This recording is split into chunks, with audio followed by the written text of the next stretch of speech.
শনিবার জশ্নে জুলুসের ছবি তুলে চট্টগ্রামের হাটহাজারী মাদ্রাসাকে ব্যঙ্গ করে স্ট্যাটাস দেয় এক যুবক। এরই জেরে হাটহাজারী মাদ্রাসার সামনে মাদ্রাসার শিক্ষার্থীদের দুই পক্ষ সংঘর্ষে জড়িয়ে টায়ার জ্বালিয়ে সড়ক অবরোধ করে ভাঙচুর করে যানবাহন। দুপক্ষের মুখোমুখি সংঘর্ষে চট্টগ্রাম খাগড়াছড়ি রাঙামাটি সড়কে বন্ধ হয়ে পড়ে যান চলাচল। চট্টগ্রামের হাটহাজারীতে আসলে কি হয়েছিল আজকে আমরা জানবো দৈনিক নতুন সময়ের সিনিয়র স্টাফ রিপোর্টার মারুফ আদার ভাইয়া থেকে, এবং আপনাদের সাথে আছি আমি স্নিগ্ধা আখি। জি মারুফ আদার ভাইয়া, ধন্যবাদ আখি আপনাকে এবং আপনার মাধ্যমে নতুন সময় সকল অডিয়েন্সকে। সম্প্রতি আপনারা জানেন যে আমরা সময় সময় বিষয় নিয়ে আলোচনা করে থাকি, সেটা হচ্ছে হাটহাজারীর একটি মাদ্রাসায় সুন্নি এবং কওমি এই মাদ্রাসার দুটি গ্রুপের সংঘর্ষ হয়। যে সংঘর্ষে গতকাল রাত্র থেকে আজকে দুপুর 3টা অবধি, এরপর এই ঘটনায় 144 ধারা জারি করেছেন প্রশাসক।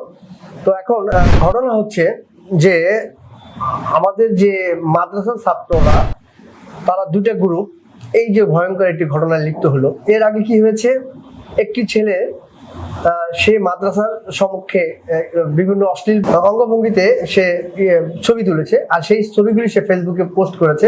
আর এটাই নিয়ে তো মূল সংঘর্ষের ঘটনা আর কি ঘটে। তো এখন ঘটনা হচ্ছে যে আমরা স্বাধীনতা পেয়েছি, আর স্বাধীনতা অতিমাত্রা পেয়ে গেলে যা হয় তাই। দেখুন, আগে কিন্তু আমাদের এই ছাত্ররা যারা ছিল মাদ্রাসার, তারা কিন্তু একটা লিমিটেশনের মধ্যে ছিল, তারা চাইলেই কিন্তু এরকম বিরূপ ঘটনা ঘটাতে পারতো না। এখন দেখুন, তারা এই সামান্য তুচ্ছ ঘটনাকে নিয়ে তারা রাস্তায় নেমে গেল এবং তাদের রাস্তা, বাড়ি ঘর, গাড়ি ঘোড়া সব মনে হচ্ছে তাদের বাবার বা তাদের একদম নিজস্ব সম্পত্তি ইচ্ছা মতো ভাঙলো, যা মনে হচ্ছে তাই করলো। তো এটা কি বেশি স্বাধীনতা হলো না? আগে সামান্য কোনো একটা ইস্যুতে যদি এইভাবে রাস্তাঘাটে হট্টগোল এবং ভাঙচুর করে, এটা আসলে মানে একটা অন্যায় বিষয় বলা যায়। সেটাই আসলে আমরা কি আমাদের বাচ্চাদের কিন্তু আমরা এই যে মাদ্রাসায় দেই, কারণ তারা হচ্ছে সুশিক্ষা, আমাদের নামাজ কালাম শিখাবে, বা তারা আমাদেরকে সন্তানদেরকে তারা যেটা বোঝাবে যে যেহেতু আমাদের প্রত্যেকটা ক্ষেত্রে মুসলিমের কাজে রীতি নিয়ম কারণে কিন্তু আমরা এই হুজুরদের লাগে, সেই হিসেবে আমরা কিন্তু গর্বের সাথে হুজুরদেরকে আমাদের সন্তানদেরকে আমরা মাদ্রাসা পড়াই। কিন্তু তারা দেখুন যে কি ধরনের ভয়ঙ্কর যুদ্ধে লিপ্ত হলো। তারা নিজেরাই সংঘর্ষ করলো এবং মানুষের যানবাহনগুলি ধ্বংস করলো।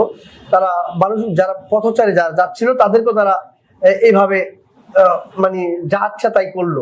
তো এই কারণে কিন্তু আপনার সেই খাগড়াছড়ি, বান্দরবন, টোটাল ওই এরিয়া যারা যাচ্ছে সবার কিন্তু একটি বিঘ্ন ঘটলো। সবাই কিন্তু, আর ওখানে 3-4 ঘন্টা যানজট বন্ধ ছিল আমাদের, দেখুন নাকি। এবং এই ঘটনায় কিন্তু দেখুন, তুচ্ছ একটি ঘটনাতে আপনার প্রায় 200-র মতো মানুষ আহত হয়েছেন। তবে টোটাল 20 জন কিন্তু প্রাথমিক চিকিৎসা পরে তারা চলে গেছেন এবং বাকিগুলি এখনো কিন্তু গুরুতর আহত রয়েছেন। তবে দেখুন, ঘটনা তুচ্ছ কিন্তু ঘটে গেল বিশাল ব্যাপার। আর সামান্য একটি ফেসবুকের ছবি পোস্ট করা নিয়ে আজকে এত বড় একটি ঘটনা ঘটে গেল। তাহলে কি আমাদের মন মানসিকতা খুবই ভয়ঙ্কর, কারণ আমাদের এইসব জিনিসগুলি স্যাক্রিফাইস করতে হবে এবং এইসব জিনিসগুলি আমাদেরকে কন্ট্রোল করতে হবে। দেখুন, এখন কিছু হইলেই আমরা নেমে যাচ্ছি, মনে হচ্ছে যে আমরা ভারত পাকিস্তানের সাথে যুদ্ধ করতেছি, কিন্তু এরা যে আমাদের আত্মীয় স্বজন, ভাই বন্ধু, এটা আমরা আসলে আমলে নিচ্ছি না। এবং যে ছেলেটা এইসব অশ্লীল অঙ্গভঙ্গি করে ছবিটা তুলেছে তাকে কিন্তু ধরে ফেলেছে পুলিশ। তাকে যশোরের জলিস থেকে, ফটিকছড়ির একটি দরবার শরীফ থেকে ফিরে আসার সময় তাকে পুলিশ গ্রেফতার করেছে। ধন্যবাদ দর্শক, আজকে এই হাটহাজারী ঘটনা নিয়ে এতটুকু আমাদের কাছে ছিল তথ্য। পরবর্তীতে আমরা অন্য কোনো আপডেট নিয়ে হাজির হব। ততদিন পর্যন্ত ভালো থাকুন, সুস্থ থাকুন। আল্লাহ হাফেজ।